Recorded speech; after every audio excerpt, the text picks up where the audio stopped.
Dans cette vidéo, on va s'intéresser aux variables et aux opérateurs qui permettent de faire des calculs avec ces variables. Lorsqu'on veut stocker une valeur dans un espace mémoire de l'ordinateur, eh bien, il faut utiliser ce qu'on appelle une variable.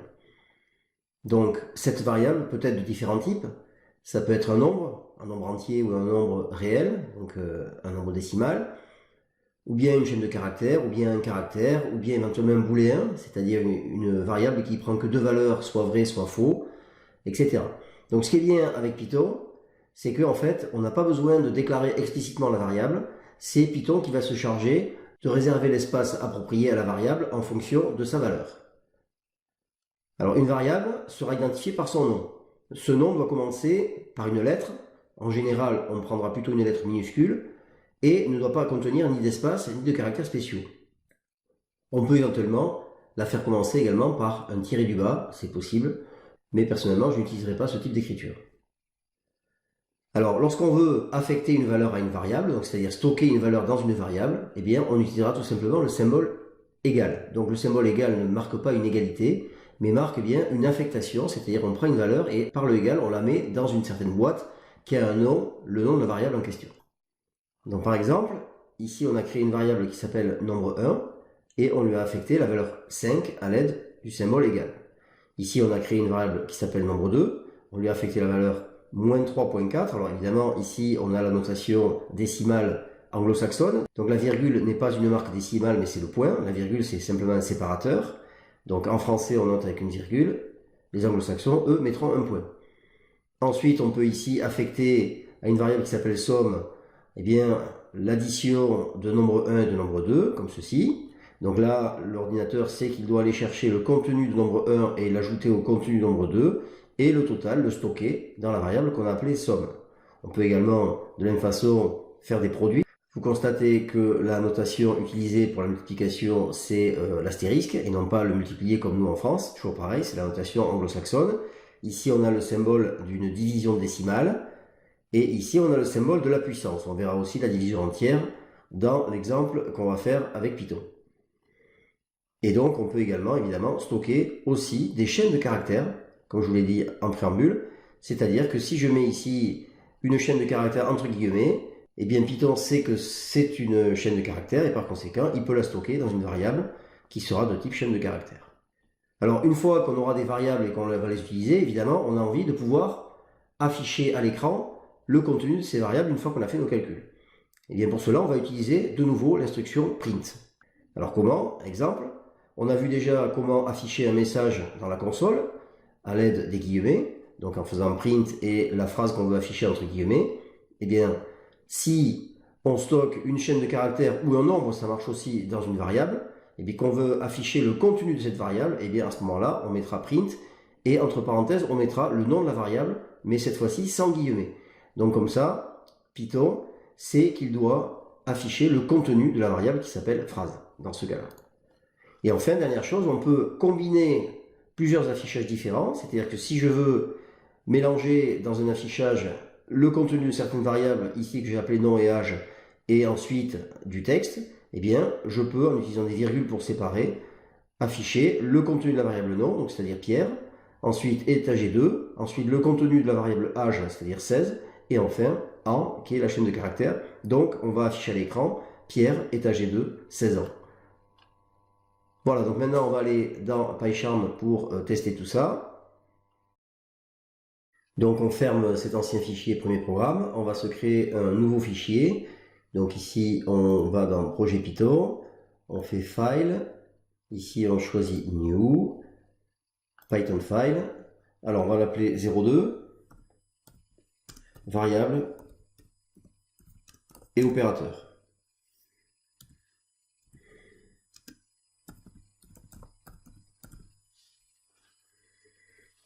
On valide. Et donc voilà notre deuxième fichier. Donc ici on va tester un petit peu ce qu'on vient de voir dans le diapo précédent. Donc on va se créer une première variable qu'on va appeler nombre 1. On lui affecte la valeur 5 par exemple. Alors ici on constate qu'on a encore un soulignement vert sous la variable, puisqu'on a un problème de dictionnaire toujours pareil. Donc on sélectionne,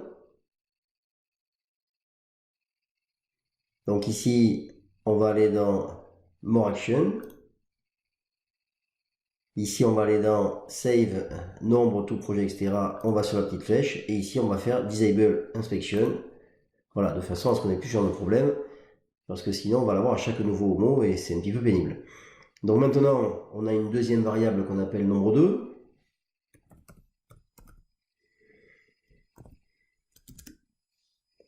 Donc celle-ci, on lui donne la valeur moins 3.4.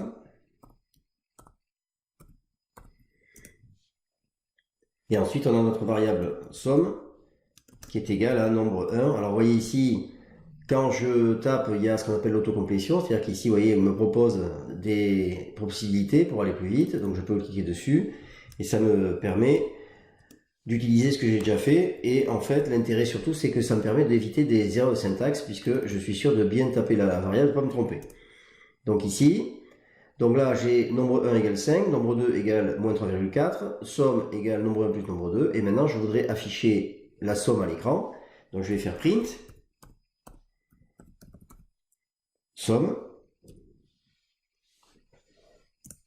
Alors maintenant, je veux exécuter mon programme. Alors vous voyez qu'ici, le programme sélectionné, c'est premier programme. Si je clique là-dessus, en fait, il me lance le premier fichier qui est ici. Donc si je veux lancer le deuxième, à ce moment-là, il faut ici que je peux faire un clic droit. Et ici, vous voyez, run 2 variables, etc. Donc je clique à partir de là. Donc ici, il m'a bien lancé mon deuxième fichier qui s'appelle 2 variables opérateurs. Donc qu'est-ce qui s'est passé? Il m'a tapé la somme, effectivement. Il a ajouté 5 et moins 3,4 et ça fait bien 1,6. Donc on pourrait éventuellement améliorer un petit peu ça en mettant ici la somme et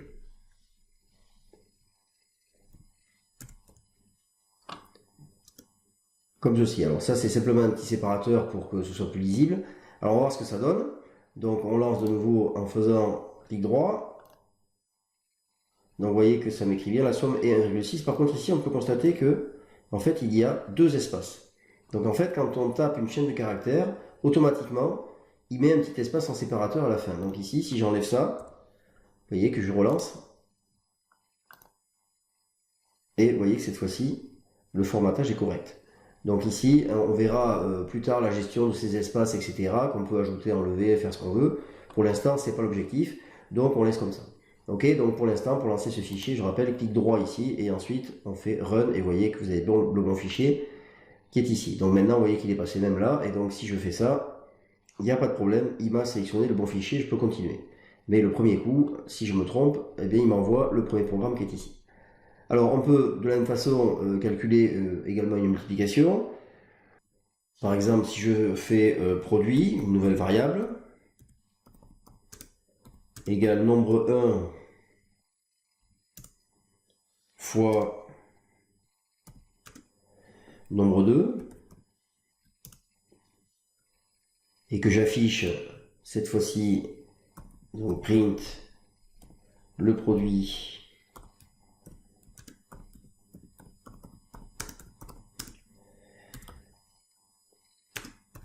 et produit.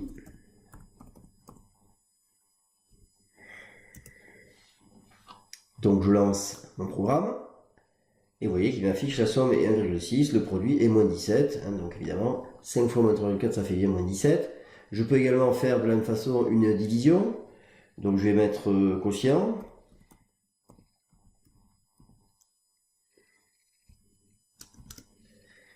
Donc je fais cette fois-ci nombre 1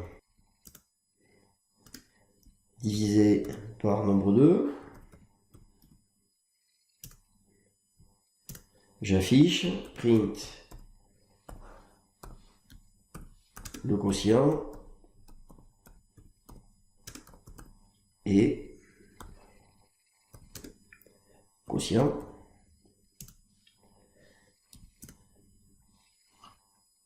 J'exécute. Donc vous voyez maintenant, voilà notre quotient ici. Donc vous voyez qu'il faudra également voir le formatage pour adapter l'écriture du résultat en fonction de ce qu'on veut faire avec plusieurs chiffres et des virgules, 1, 2, 0, etc. On verra ça plus tard, c'est pas l'objet ici.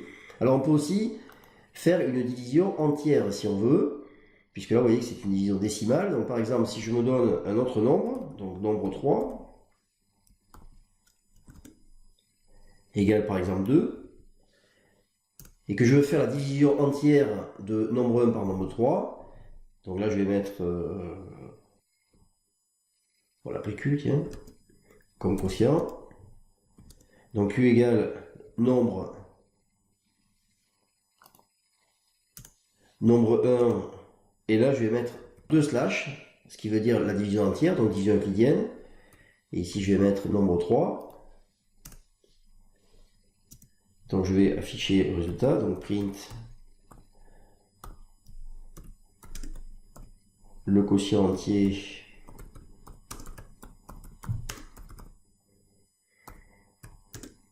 et Q. Je lance. Et vous constatez qu'ici, le quotient entier est 2, en effet, 5 divisé par 2, eh bien, il va 2 fois et il reste 1. Alors si je veux le reste, je peux le faire aussi. Donc R égale, donc je vais mettre nombre 1. Et là, je vais mettre pourcentage. Donc nombre 3. Donc ici, maintenant j'affiche print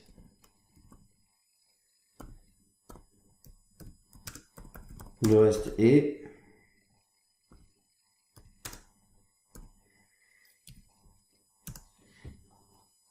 J'exécute. Et vous voyez ici, le reste est 1. J'aurais même pu rajouter un E, c'est un petit peu mieux. Voilà, comme ceci. Voilà, donc je peux également calculer une puissance. Donc, dernière chose. Donc, mettons que je mette nombre égale nombre 1. La puissance, c'est 2 étoiles. Par exemple, 2. Et que j'affiche le résultat. Donc, on va mettre simplement nombre égale.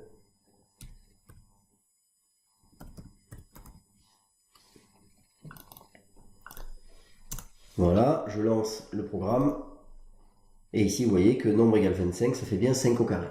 Voilà un petit peu les premiers opérateurs qu'on peut voir ici. Alors ici, j'ai un petit soulignement parce que j'ai oublié de laisser l'espace. Voilà, donc si je relance, ça marche très bien.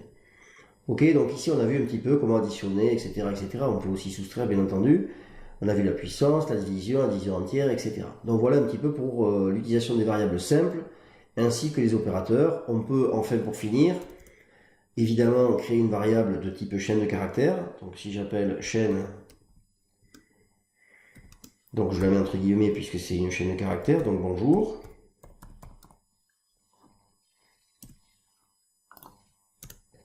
Et que je fais print chaîne.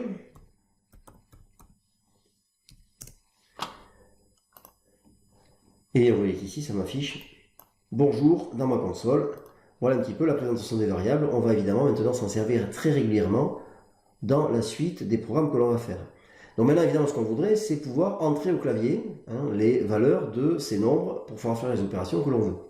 Donc pour ça, on verra une nouvelle opération qui s'appelle input dans la prochaine vidéo.